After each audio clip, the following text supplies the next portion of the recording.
Investment for you channel पर professor Mittal आपका हार्दिक अभिनंदन करते हैं। हम अपने एजुकेशनल पर्पस स्टडी एनालिसिस में स्टॉक्स की एनालिसिस करते हैं। इस श्रृंखला में हमारा अगला stock supreme holding and hospitality India limited है, जो कि एक रेजिडेंशियल कॉमर्शियल प्रोजेक्ट स्टॉक के अंतर्गत आता है, या इसको हम कहें कि यह रियल इस्टेट इंडाइसेस के अंदर आता है, या रियल इस्टेट से संबंधित स्टॉक है जो कि रियल इस्टेट डेवलपमेंट में अपने को बनाए हुए है।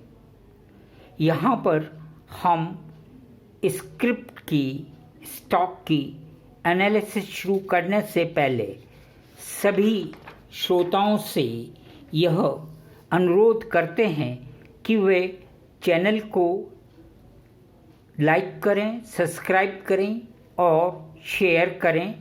कमेंट अवश्य दें, जो कि हम आपसे आगे क्वेश्चंस के रूप में पूछेंगे। हम अब शुरू करते हैं।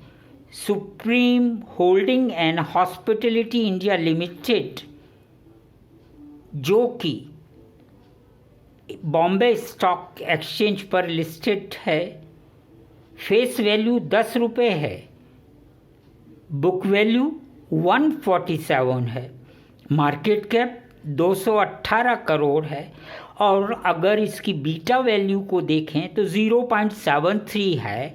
यह इस बात का इंडिकेशन है कि स्क्रिप्ट एक स्टेबल स्क्रिप्ट है, कि मार्केट फ्लक्चुएशंस के साथ उसमें स्क्रिप्ट में फ्लक्चुएशंस कम आता है। यदि हम कंपनी के करंट 52 वीक हाई लो को देखें तो वह 93 और 43 है। अगर इसका ओल्ड टाइम हाई देखें, जो कि अक्टूबर 22 का है, वो 150 प्लस का है। अगर हम इसकी पीई के बारे में देखें तो price to the earning ratio currently 27.7 के करीब ही है, जबकि जब स्क्रिप्ट लो पर थी तब ये 18.9 था। तो इस 27.7 का अगर हम कंपेयर करें सेक्टर पीई से तो वो 30 है as per Mumbai stock exchange. किंतु अगर हम रियल इस्टेट में जिस तरह के प्रोजेक्ट्स यह स्टॉक डेवलप कर रहा है, ये कंपनी डेवलप कर रही है, तो अगर उसका पी काउंट करें ग्रुप का तो वो 38 आ रहा है। तो कंपैरेटिवली 38 पी और करंट 27 प्लस पी इस बात का इंडिकेशन है कि स्क्रिप्ट एक अपने को पोटेंशियल पॉजिटिव मूवमेंट का स्क्रिप्ट मानता है। ईपीएस नो डाउट कम है, 2.11 है, return on the capital employed 2.16 है, रिटर्न ऑन द इक्विटी 1.45 है। ये इसलिए है कि कंपनी अपने प्रोजेक्ट्स के लिए कंटिन्यूसली एफर्ट्स कर रही है। अब सबसे बड़ा प्लस पॉइंट अगर हम इस स्क्रिप्ट के साथ देखें रियल इस्टेट की और जो डेवलपर्स हैं उनके कंपैरिजन में, तो ये एक छोटा सा स्क्रिप्ट है जिसका मार्केट कैप 218 करोड़ है। पर सबसे इम्पॉर्टेंट बात क्या है कि यह नवी मुंबई इंटरनेशनल एयरपोर्ट के आसपास है। 5 to 10 किलोमीटर्स में इसके दो प्रोजेक्ट्स, एक ऑलरेडी सोल्ड आउट स्टेज में है और दूसरा मेगा प्रोजेक्ट आना है। और इस स्क्रिप्ट के लिए जो बिहेवियर आएगा मार्केट का वो जब आएगा जब कि नवी मुंबई इंटरनेशनल एयरपोर्ट यानी dB Patil international airport functional हो जाएगा, ऑपरेशनल हो जाएगा, जिसको कि गवर्नमेंट की तरफ से टेंटेटिव जो डेट्स हैं वो मार्च 25 है। इट मीन्स कि इस स्टॉक के अंदर हमारे को पोटेंशियल कहाँ दिखाई देता है, आप कमेंट करके हमें बताइएगा। यहाँ हम उसे डिस्कस नहीं कर रहे। अगर हम इसकी बैलेंस शीट को इन जर्नल देखें तो इक्विटी कैपिटल फाइनेंशियल ईयर 23 में 35 करोड़ से मार्च 24 में बढ़कर 37 करोड़ हो गया, जो कि प्रमोटर्स ने अपनी इक्विटी एनहांस की है वारंट्स के थ्रू। अगर रिजर्व्स की बात करें तो मार्च 24 में 510 करोड़ के करीब के रिजर्व्स हैं, जो मार्च 23 में 500 करोड़ थे, जो हमारे लिए ये एक पॉजिटिव इंडिकेटर है। रियल एस्टेट के अंदर इम्पॉर्टेंट ये है कि कंपनी के पास अगर लॉन्ग टर्म बोरोइंग्स नहीं है तो कंपनी एक अपने आप में स्टेबल है, और वही इसके साथ है कि इसके पास लॉन्ग टर्म बोरोइंग्स नहीं है। शॉर्ट टर्म बोरोइंग्स करीब 6 करोड़ के आसपास है, 5.76 करोड़ है, जो अगर हम रिजर्व्स को देखें तो उसके प्रोपोर्शन में आप देखिएगा नेग्लिजिबल है। अगर इसके अपोजिट इन्वेंट्रीज़ को देखें तो मार्च 23 में 64 करोड़ की इन्वेंट्रीज थी। उसके बाद हो सकता है कंपनी ने यूनिट्स अपना रियल एस्टेट में अपना यूनिट्स को सेल किया हो। करंट फाइनेंशियल ईयर जो एंड हुआ है मार्च 24 का, वहाँ 41 करोड़ की इन्वेंट्रीज अभी हैं, दिखाई दे रही हैं। हमारे अगर इसके अपोजिट देखें कि ट्रेड रिसीवेबल्स अगर मार्च 23 में 4 करोड़ थे तो मार्च 24 में 16 करोड़ हैं, यानी 4 टाइम्स ज़्यादा हैं, जो इस बात का इंडिकेशन है कि आने वाले समय में कंपनी की फिनेंशियल हेल्थ इम्प्रूव करेगी। यहाँ पर हम फिर ये देखते हैं कि अदर असेट्स जो कि मार्च 23 में 35 करोड़ थे, करंटली मार्च 24 में ये 63 करोड़ हो हैं, डबल हैं। इट मीन्स कि ये असेट्स भी इन फ्यूचर कंपनी के लिए प्रॉफिट मार्जिन्स ही क्रिएट करेंगे, ये इंडिकेशन यहाँ दिखाई देता है। अदर लाइबिलिटीज़ को देखें तो 56 करोड़ से घटकर मार्च 24 में 33 करोड़ रह गई। यह एक हेल्दी इंडिकेटर है एक स्टॉक के लिए। यदि debt to the equity ratio को देखें तो प्रीवियस ईयर में 0.05 से करंट ईयर में 0.01 रह गया। इट मीन्स कंपनी अपनी फाइनेंशियल हेल्थ के लिए बहुत ही कॉशियस है और कंटिन्यूसली फाइनेंशियल हेल्थ को पॉजिटिव डायरेक्शन में इम्प्रूव कर रही है। अब यदि हम इसके कंपनी के प्रोजेक्ट्स के बारे में बात करें तो हमारे सामने एक डायरेक्शन आती है कि कंपनी के पास जो अपना प्रोडक्ट सेल करने के लिए ब्रांड कंपनी ने बनाया है बेलमैक, उस प्रोजेक्ट के उस मार्क के अंदर इनका सबसे पहला प्रोजेक्ट पुणे, करंट नवी मुंबई और इन फ्यूचर पनवेल में आ रहा है। यदि हम पुणे प्रोजेक्ट की बात करें तो वो 6 एकर्स में 300 यूनिट, और अगर हम न्यू पनवेल के प्रोजेक्ट के बारे में बात करें तो वो 5.5 एकर्स में 200 यूनिट्स। कंपैरिजन यहाँ करना है, 6 एकर्स में 300 यूनिट्स, 5 एकर्स 5.5 एकड़ में 200 यूनिट्स। पुणे के प्रोजेक्ट के अकॉर्डिंग अभी 27 यूनिट्स सोल्ड आउट होनी हैं, बाकी हैं। और अगर न्यू पनवेल प्रोजेक्ट को देखें तो यहाँ 46 यूनिट केवल सेल होनी बाकी हैं।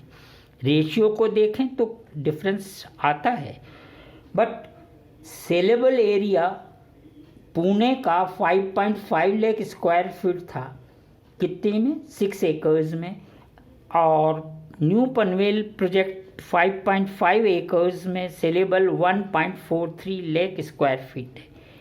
ये कंपैरिजन आपको दिखाता है कि ये प्रोजेक्ट जो न्यू पनवेल का प्रोजेक्ट है एक एक्स्ट्रा लग्जरी या लग्जरी प्रोजेक्ट आप मान के चल सकते हैं। अगर एवरेज सेल प्राइस पुणे की देखें तो करीब करीब 9,000 रुपीज़ है, और एवरेज सेल प्राइस पनवेल की देखें तो वो 6,300 के राउंड अबाउट है। सबसे बड़ा न्यू पनवेल प्रोजेक्ट का नवी मुंबई एयरपोर्ट से 5 किलोमीटर का डिस्टेंस है। फ्यूचर जो पनवेल में प्रोजेक्ट आ रहा है वो एक मेगा प्रोजेक्ट है जो 11.83 एकर्स में है, जहां 4,000 यूनिट्स डेवलप की जाएंगी और saleable area 38 lakh square feet है। कंपैरेटिवली अगर आप देखिए 25.5 lakh square, 1.43 square and 38 lakh square feet, जो ये रिफ्लेक्ट कर रहा है कि कंपनी फ्यूचर ग्रोथ के लिए अपने को तैयार कर रही है। इम्पॉर्टेंट इंटरेस्टिंग एक चीज़ यहाँ नज़र आती है कंपनी के रिकॉर्ड्स को देखने के बाद कि कंपनी को जो 11.83 एकड़ का लैंड पार्सल मिला है वह जो स्कीम है Navi Mumbai airport influenced notified area के अकॉर्डिंग मिला है। ये कंपनी के लिए एक प्लस पॉइंट है। और वह जो है टाउन प्लानिंग स्कीम वहाँ पर जो एप्लीकेबल है उसकी स्कीम 3 के अकॉर्डिंग ये मिला है, और ये प्रोजेक्ट जब कंप्लीट होगा तो ये अपनी पूरी मार्केट वैल्यू दिखाएगा। पनवेल प्रोजेक्ट नवी मुंबई एयरपोर्ट से 10 किलोमीटर पर और न्यू पनवेल प्रोजेक्ट 5 किलोमीटर के डिस्टेंस पे है, जो कंपनी के लिए और डेवलपर्स के कंपैरिजन में ओवर एडवांटेज को डायरेक्शन देता है या ओवर एडवांटेज को बताने की कोशिश करता है। अब यदि हम इसके प्रॉफिट एंड लॉस अकाउंट्स को देखें तो हमें यह दिखाई देगा कि कंपनी ने फाइनेंशियल ईयर एंड 23 में अगर सेल्स 75 के करीब किया था करोड़ का, तो मार्च 24 में 71 करोड़ के करीब ही रह गया, कम हुआ है। बट इंटरेस्टिंगली मटेरियल कॉस्ट जो मार्च 23 में 74% थी वो करंट ईयर में 0 दिखाई गई है। एम्प्लॉय कॉस्ट, मटेरियल कॉस्ट 0 होने का मतलब ये है कि फर्दर किसी तरीके का मटेरियल इन्वेस्टमेंट नहीं हुआ है। एम्प्लॉय कॉस्ट देखें तो वो 3% से बढ़कर 4% हुई है, जो ये बताती है कि कंपनी अपने एम्प्लॉयज़ में फेथ करती है, उनको बिलीव करती है। अगर अदर कॉस्ट देखें तो ऑल ऑफ सडन 7 करोड़ 7% से बढ़कर 88% हो गया। इट मीन्स कंपनी कहीं ना कहीं अपना इन्वेस्टमेंट शो कर रही है, इसीलिए ये कॉस्ट बढ़ा है। अगर ऑपरेटिंग प्रॉफिट को देखें तो 11 करोड़ से 6 करोड़ के करीब रह गया। नेट प्रॉफिट भी सेम स्ट्रक्चर में। ईपीएस को देखें तो 3.37 से घटकर 2.11 आ गई। ये इसलिए आई है कि कंपनी अपने फ्यूचर एक्सपेंशंस की ओर डायरेक्शन ले रही है, ध्यान दे रही है। अगर शेयर होल्डर पैटर्न को देखें तो वो भी अपने आप में एक इंटरेस्टिंग दिखा रहा है कि प्रमोटर्स इक्विटी 58% से बढ़कर 60 हो गई। इट मीन्स प्रमोटर्स ने कंपनी में अपनी इन्वेस्टमेंट बढ़ाई है। फॉरेन फाइनेंशियल इंस्टीट्यूशंस जो लास्ट ईयर 0 था, करंट ईयर में 0.11% शो हुआ है। इट मीन्स इस प्रोजेक्ट पर अब फॉरेन फाइनेंशियल इंस्टीट्यूशंस भी अपना ध्यान देने लगे हैं, जो किसी भी एक कंपनी की ग्रोथ के लिए पॉजिटिव इंडिकेटर होता है। पब्लिक होल्डिंग 41% से कम होकर 39% हुई है इंटरेस्टिंगली, बट रिटेल इन्वेस्टर 3000 से बढ़कर क्या हो गया, 4700 के करीब हो गया। तो इक्विटी पब्लिक जो रिटेलर की है वो कम हुई है और इन्वेस्टर बढ़ गया है। ये एक पैटर्न है जो शो कर रहा है कि इन्वेस्टर अब इस स्टॉक में अपना इंटरेस्ट शो करने लगा है। सेकंड थिंग कि अगर हम रिटेल इन्वेस्टर को ही देखें तो 5.36% से 7.29% हो गया कि ये नंबर करेक्ट, और उसी के अकॉर्डिंग इक्विटी हो गया।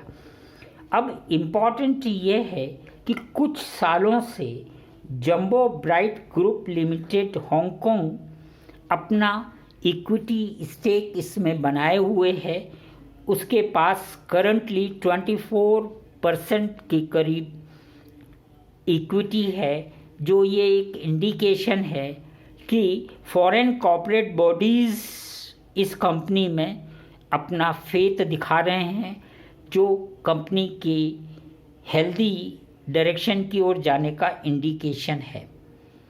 यहाँ पर कंक्लूड करने से पहले मैं आपसे ये कहना चाहूँगा कि आप चैनल को लाइक करें, सब्सक्राइब करें और कमेंट में ये बताने का हमें प्रयास करें कि नेक्स्ट 1 to 3 ईयर्स में इस स्टॉक का मार्केट प्राइस कहाँ वेरी करना चाहिए, जिससे कि हम आगे के स्क्रिप्ट्स के बारे में एक डायरेक्शन लेने में आपकी मदद ले सकें और आपको बता सकें। धन्यवाद।